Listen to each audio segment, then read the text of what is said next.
Queridos amigos, hace algunas horas atrás Rodrigo me escribió para pedirme si podía mandar un video comentando un poco la situación y por supuesto mandándoles a ustedes un saludo.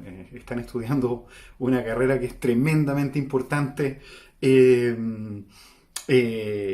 como es conservación y los temas asociados a recursos naturales, y por lo tanto resulta extremadamente pertinente quizás poder tener la oportunidad para sentarse un ratito y organizar ideas, ¿no? Hemos estado trabajando muy de la mano con Rodrigo, que es un gran amigo además de Greenpeace, pero un gran amigo mío en términos personales.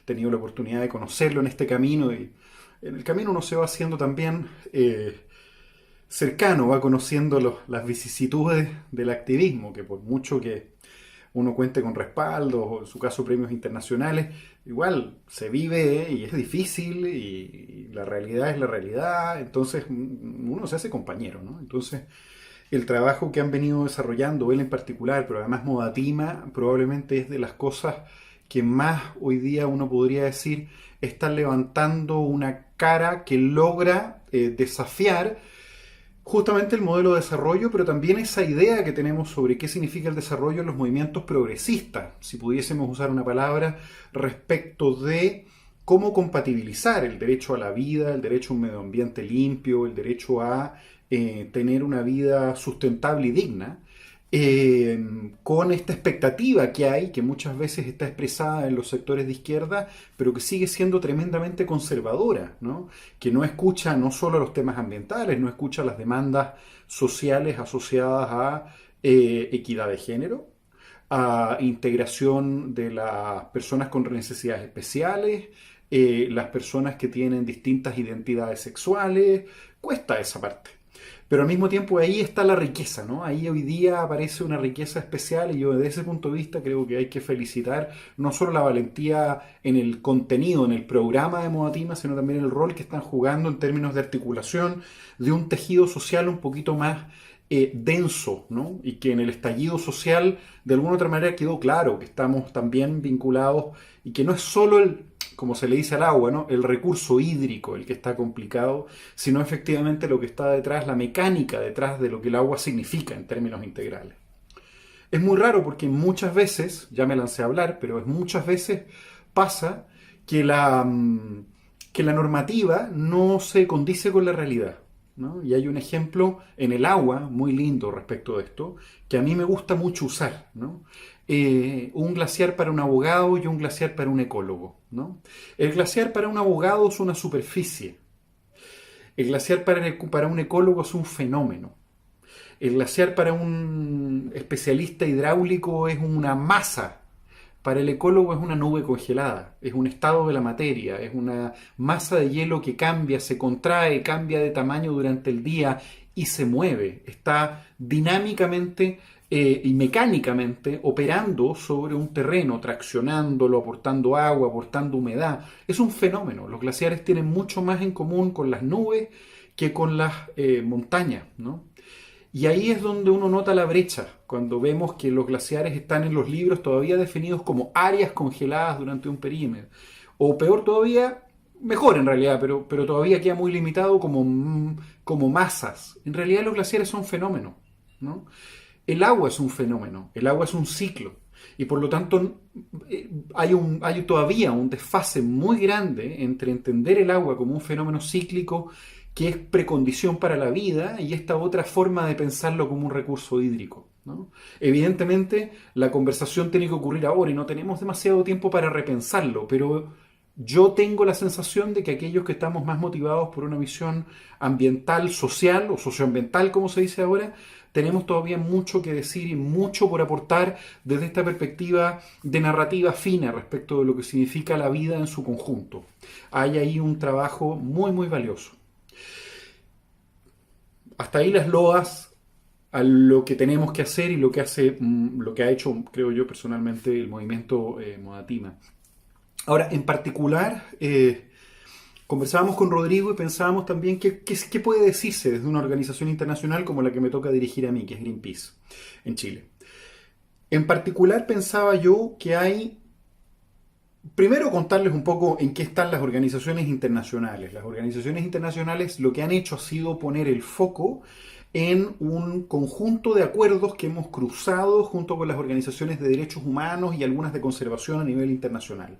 Y lo que dijimos es, la salud es primero, no queremos planes de salvataje a grandes empresas y creemos que es tremendamente necesario tomar las medidas. Estoy haciendo el resumen, pero creemos que es tremendamente necesario transferir apoyo financiero a las personas, no dejarlas solas.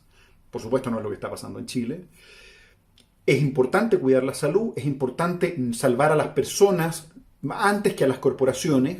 Las empresas dan trabajo, es cierto, eso es así, pero hoy no podemos poner el interés corporativo por sobre el interés humano. No son personas las corporaciones, la vida vale más. Y entonces es tremendamente importante darle apoyo financiero porque esta crisis va a tener impactos financieros y funcionamos en una economía muy frágil. Y entonces la perspectiva de derechos humanos con la perspectiva ambiental se cruzan. Y es muy importante también empezar a pensar en términos de resiliencia, en términos de cómo llegamos a donde estamos, cuáles fueron las decisiones que nos dejaron en donde estamos y cómo podemos pensar el futuro. En eso está el mundo de las ONGs globales, ¿no? Y en Chile eso tiene un foco bien específico. Porque cuando pensamos en Chile, básicamente hay... uno tiene una pregunta respecto de cuál es finalmente el rol del Estado, cuál es el rol el rol del Estado, el rol de las organizaciones, el rol que tiene que ocurrir en el marco de un debate democrático sobre cómo logramos primero hacernos cargo de la crisis, en la emergencia, que va a durar un rato. Estamos acostumbrados a los terremotos que duran un día y hay como réplicas y después consecuencias. Esta crisis se parece mucho más a un incendio, ocurre en diferido, hay lugares en cuarentena, otros que no. Es como un incendio social con consecuencias directas, porque lo que nos estamos incendiando somos las mismas personas y nuestra economía y nuestros medios de vida. Pero es desfasado, ocurre, uno ve el fuego venir y después te llega y te empiezas a quemar. Desde ese punto de vista es trágico además, porque implica un efecto de estrés, pero no, está costando. Y desde ese punto de vista entonces el foco en las personas, ¿qué podemos hacer para atender esa emergencia hoy día y después? Y ahí la respuesta es más o menos evidente. Es lógico que lo que está pasando nos está pasando la cuenta por la falta de democracia que tenemos. Si estuviésemos en una sociedad democrática, no habría realmente democrática, no habría nadie privado de agua. Esto que venimos diciendo durante los últimos días es bien claro. Y lo decía el mismo Rodrigo, ¿no? Una hectárea de palto sirve para lavarse las manos 42.000 veces. Entonces uno dice, cortémosle el agua a los paltos, sino por lo menos un rato, ¿no? Paz. ¿Cómo pasó que hay gente que vive sin agua y que tiene este problema, ¿no? Lo sabemos muy bien. Ocurrió porque se redujo el espacio democrático, porque esa democracia está corrompida, porque esa democracia no escucha a las personas, porque nos hemos distanciado también del ejercicio político y porque esa recuperación del ejercicio político ha sido también monopolizada, probablemente por ausencia de otras propuestas ciudadanas, ha sido monopolizada por algunos emergentes políticos que no necesariamente representan a todo el mundo. Estoy siendo lo más condescendiente posible para explicar la situación.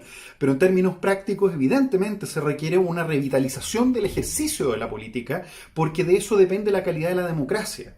Cuando estamos pidiendo que el plebiscito apruebe una nueva constitución, finalmente estamos hablando de la posibilidad de discutir democráticamente qué derechos tienen las ballenas, qué derecho tienen los abedules, los alerces, qué derecho tienen los hongos endémicos de este país, qué derecho le vamos a dejar, qué constitución necesita, perdón que lo plantee así, pero qué constitución necesita el monito del monte, ¿es un sujeto de derecho un alerce milenario? ¿Es un sujeto de derecho una araucaria, más allá que sea monumento natural?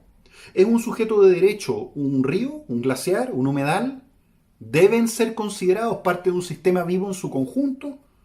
Y pensar ese tipo de cosas en un planeta que se está quemando, en un país en donde cada vez llueve menos, más allá de las sequías estacionales que cada ciertos años tenemos, que son dos cosas distintas, cambio climático y sequía. En la medida que estas cuestiones están ocurriendo, es evidentemente necesario que tenemos que discutir sobre la democracia y sobre cómo la democracia entronca con la posibilidad de discutir en términos ambientales, ¿sí? las ballenas, ¿no? Los grandes cetáceos. El 30% de ellos visita nuestros mares del sur y estamos corriendo la industria salmonera hacia el sur, plagando de antibióticos que van a generar más resistencia a enfermedades y otro tipo de virus y bacterias fundamentalmente, y otro tipo de enfermedades que se van a empezar a expandir en esa zona. Y ya estamos viendo en algunos estudios preliminares cómo hay resistencia a los antibióticos. Los derechos de las ballenas no son muy distintos de los derechos nuestros. Los derechos a vivir en un océano sano, ¿no? En no depletar los océanos, ¿no? Y pensar esto en términos sistémicos, no solo como si Chile fuese un país aislado. Mucha de la proteína con la que se alimentan los salmones está resultando de pesca que ya no puede ocurrir en las costas de Chile, está ocurriendo en África. Le estamos robando comida a las costas de África para traerla para alimentar salmones en una tasa de 5 kilos es a 1 de producción de alimento a producción. Es la manera más imbécil de producir alimentos, la salmonicultura. En vez de cultivar especies endémicas que se alimenten de manera sustentable acá y en donde esos capitales sean de microproductores locales, los mismos pescadores, por ejemplo. Cuestiones como esa, en donde democracia se implica con economía y esas dos cosas se vuelven sustentables y no destruyen el territorio porque no aumentan la carga a niveles tan brutales. Evidentemente todo genera impacto, pero no es lo mismo pensar en términos de sustentabilidad. Por lo tanto, en términos prácticos, en realidad, cuando uno empieza a ver las cosas así, en realidad dice, capaz que la industria la tenemos como la tenemos porque simplemente hay un conjunto de gente que llegó a la conclusión mediocre de que es necesario contaminar para producir desarrollo. Y esa es una condición mediocre que en este mundo no nos va a dar. Y ahí es donde los que participamos del mundo socioambiental o ecológico, me gusta más lo ecológico, me recuerda más como la tradición histórica que representamos, pero supongamos que ahora se llama socioambiental. Cómo ese movimiento permite repensar también los modelos de producción, los modelos de equilibrio, los modelos de justicia social, en donde efectivamente hay maneras de invertir. Entonces, lo último que quiero decirles es un poco que he reflexionado en términos de cuáles son las lecciones que ya deja el coronavirus, ¿no? Todos recibimos las fotos de los delfines en el Mapocho y esa. Hay mucha basura dando vuelta que no es correcta, ¿no? Esta idea de que el coronavirus no poco más que limpió el planeta. Un amigo me mandaba el otro día una noticia que decía que la temperatura global había disminuido 1,2 grados. Y la verdad que si eso hubiese ocurrido estaríamos en una nueva glaciación. Mucho de lo que circula no es cierto. La verdad es que en la mayoría de las ciudades los niveles de contaminación atmosférica y material particulado han bajado, pero no han bajado tanto, ¿sí? Hay mejores resultados básicamente porque hay menos movilidad, hay menos industria, hay menos trabajo, lo que tiene sus consecuencias también, pero la verdad el planeta no se va a salvar porque dejamos de producir, porque estamos en cuarentena o básicamente en colapso financiero en China o en algún par de lugares más. La realidad no es esa, ni de cerca. Se requieren cambios sistémicos mucho más profundos. No hay mucho que celebrar todavía. Pero se puede pensar. Y hay algunas amenazas que surgen también. Entonces, ¿cuáles son los aprendizajes que al menos a mí me ha dejado el coronavirus hasta ahora? El primero, evidentemente, es que hay que cuidar la naturaleza. La razón es muy evidente. La razón es muy evidente. En la medida en que se pierden hectáreas de bosque y hectáreas de ecosistemas que han estado prístinos durante mucho tiempo, la probabilidad de contacto con humanos es mayor. Y en la medida en que esa relación entre esa pristinidad exótica convive con nosotros y convive además en condiciones de miseria, como son los mercados de especies exóticas de las ciudades de Asia, donde básicamente se producen cada uno de estos brotes virales, nos deja pensando en relación a la necesidad de proteger esas áreas, ¿no? En el caso de América Central hay muchos menos, pero también hay casos al respecto. Quizás qué cosa hay en ese sentido en el Amazonas. Y ahí uno podría decir, bueno, la primera respuesta que podemos tener es entonces arrasemos con la biodiversidad, ¿no? La culpa la tienen los animales salvajes y por ningún motivo, ¿no? Eso no puede ocurrir. Evidentemente lo que tenemos que hacer es convivir de una manera que sea respetuosa. Si no, mañana se nos mete otro puma y así, ¿no? Evidentemente lo que estamos haciendo no solo es la pérdida de hábitat, sino evidentemente que no está diseñado el sistema para soportar una carga como la que le estamos poniendo en términos de abuso de los recursos que produce la naturaleza. Esto lo ha dicho la WWF hasta el cansancio.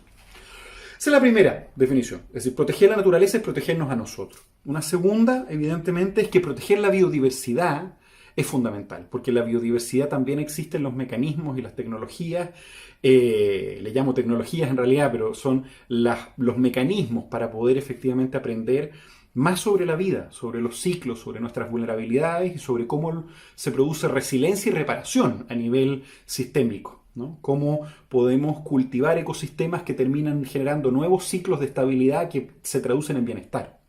Y eso se puede hacer, ¿sí? La reforestación, la reparación ambiental es una alternativa. Y en ese sentido ahí tenemos un tema bien importante porque podemos empezar a pensar en esta discusión democrática no solo sobre cómo hacemos para en el corto plazo dejar de contaminar, ¿no? Greenpeace es famosa por pedirle a grandes empresas que dejen de contaminar. Y cuando dejan de contaminar celebramos, pero el bosque quedó talado, ¿no? Y entonces la pregunta es, ¿y si en vez de pedirles que dejen de contaminar, les pedimos que arreglen la embarrada porque se enriquecieron con eso? De la misma manera que en tema climático, las organizaciones que lucraron con la destrucción del planeta hoy día tienen una responsabilidad. O sea, ahí hay un tema muy importante. El aire.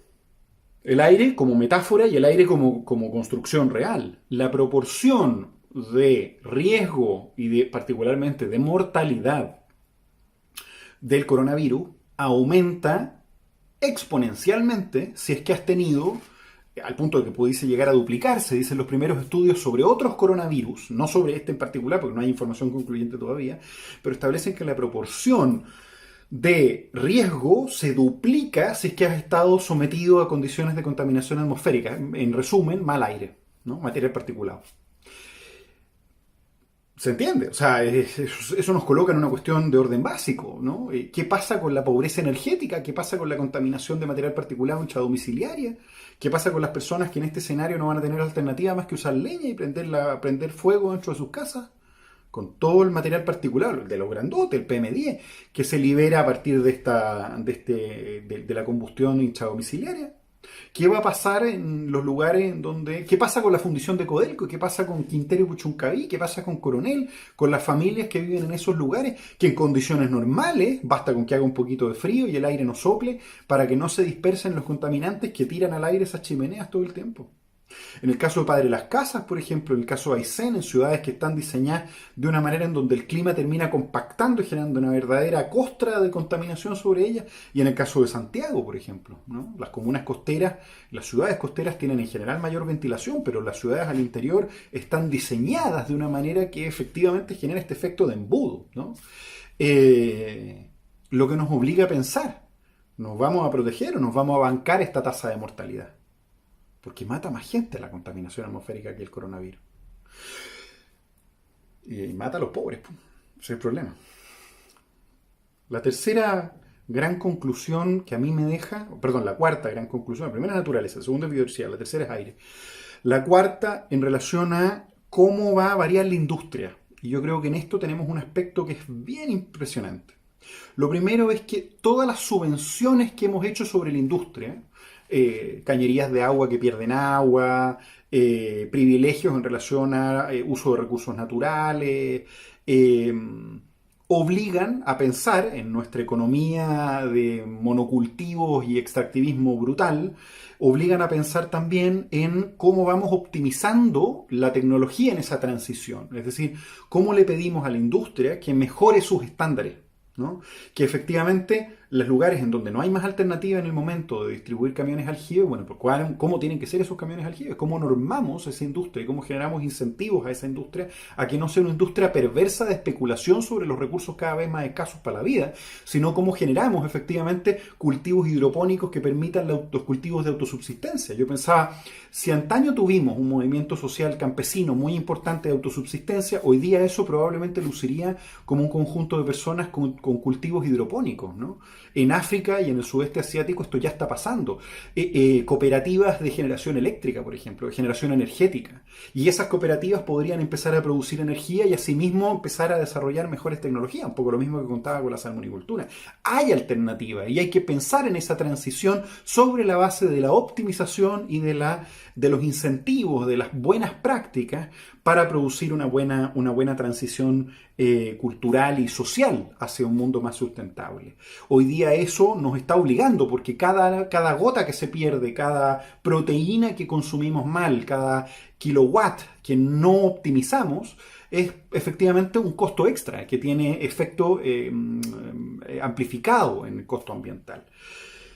Y luego viene una cuestión mucho más profunda que hace algún tiempo nos viene preocupando, en tanto derechos humanos y derechos ambientales vienen muy de la mano, el cómo se va a modificar la estructura del trabajo en esta crisis, ¿no? Muchos de los trabajos que hoy día se están perdiendo probablemente no van a volver.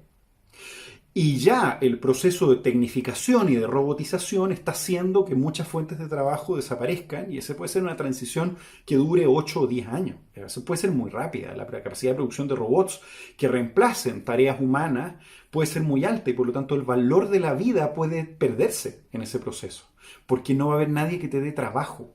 Esto que estamos viviendo ahora no solo revela el problema de tener centrales a carbón que contaminan o tener el agua privatizada, sino también de tener una economía que no pone al hombre en el centro y que por lo tanto hace superflua la existencia de miles de almas en este planeta. Y por lo tanto, eso nos obliga a pensar en cómo nos hacemos cargo de la cantidad de gente que somos en este planeta y que tenemos que convivir. Nos obliga a repensar profundamente que el coronavirus lo que ha hecho ha sido acelerar una transición que iba a ocurrir de todas maneras como resultado de los avances tecnológicos. Y por lo tanto, en términos específicos, la precarización del empleo que estamos mirando. Yo soy trabajador independiente, como si fuese un fenómeno espontáneo. La realidad del trabajador independiente es resultado de las modificaciones de las tendencias globales sobre la economía. Y por lo tanto, en términos prácticos, nosotros mismos somos monitos del monte. Perdón que lo diga de esta manera, suena hasta gracioso que lo diga, pero nosotros no somos muy distintos de las ballenas y también nos vamos a extinguir. Entonces hay que pensar en términos comunitarios y solidarios. Y para allá va esta conversación.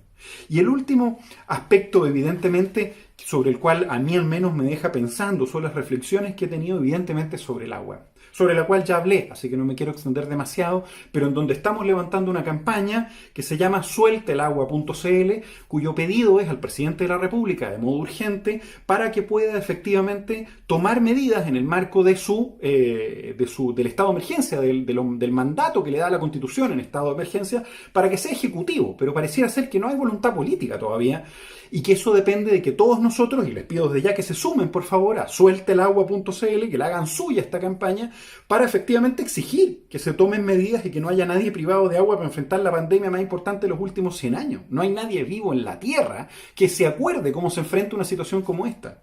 100 años. Más que la vida, más que el ciclo de vida de todos nosotros. Nadie sabe cómo se enfrenta a esto, pero lo que nos dicen los expertos es que lavarse las manos es una medida básica de prevención. Más aún, el cuidado palliativo requiere consumo de agua diario y tiene que ser agua sanitizada. Por lo tanto, una lógica de un mercado especulativo, camiones aljibe que se pasean repartiendo agua, robada quizás dónde, es lo último que necesitamos. Es lo más parecido a Mad Max, a las películas del apocalipsis, y es eso lo que hay que parar ahora, y lo empezamos a parar ahora para efectivamente seguir la batalla que sigue, que es una batalla por la recuperación democrática. Esas son las reflexiones que yo he podido tener. Evidentemente, entonces, el cuidado del medio ambiente, el cuidado de la conservación, es hoy tan relevante como el trabajo que hacen los bomberos, porque es directamente vinculado a la prevención de situaciones como esta, a la generación de resiliencia para enfrentar crisis y a la prevención de este tipo de catástrofe. El pensar en esto es pensar en la planificación del desarrollo. Por lo tanto, es muy, muy importante lo que ustedes pueden aportar y lo que pueden emprender, ¿no? Rodrigo me pidió, fuera bien enfático. Yo he tratado de ser bien, bien directo en lo que les estoy diciendo, pero en términos prácticos lo que estoy planteando es que es necesaria una revolución. Y es una revolución que parte por revisarnos a nosotros mismos en nuestras convicciones respecto a lo que creemos posible y pensar, porque ¿qué puedo hacer yo solo? Bueno, pero pensarnos colectivamente. Ninguna de las cosas que toqué hoy día se resuelven solo. Requieren pensar colectivamente. Por eso es tan importante la existencia de movimientos sociales, de organizaciones, de mecanismos de resistencia solidarios, creativos, que utilicen prácticas innovadoras, que utilicen esta tecnología innovadora de la que les hablaba para efectivamente encontrar, ¿no?, esas grietitas en el sistema por la cual meterse y colarse y empezar a hacer transformaciones. Y no perder esa rebeldía nunca, porque de esa rebeldía depende finalmente que logremos tener éxito. Eso, compañero. Ha sido hasta liberador poder explicarles este tema. Les mando un abrazo gigantesco y a ti en particular, Rodrigo, mi admiración eterna. Que les vaya muy muy bien. Ojalá este video les sirva y les permita reflexionar, pensar, estar de acuerdo o no estar de acuerdo. Les mando un abrazo enorme y nos vemos en la calle, en internet. Sueltelagua.cl. Súmense. Chao.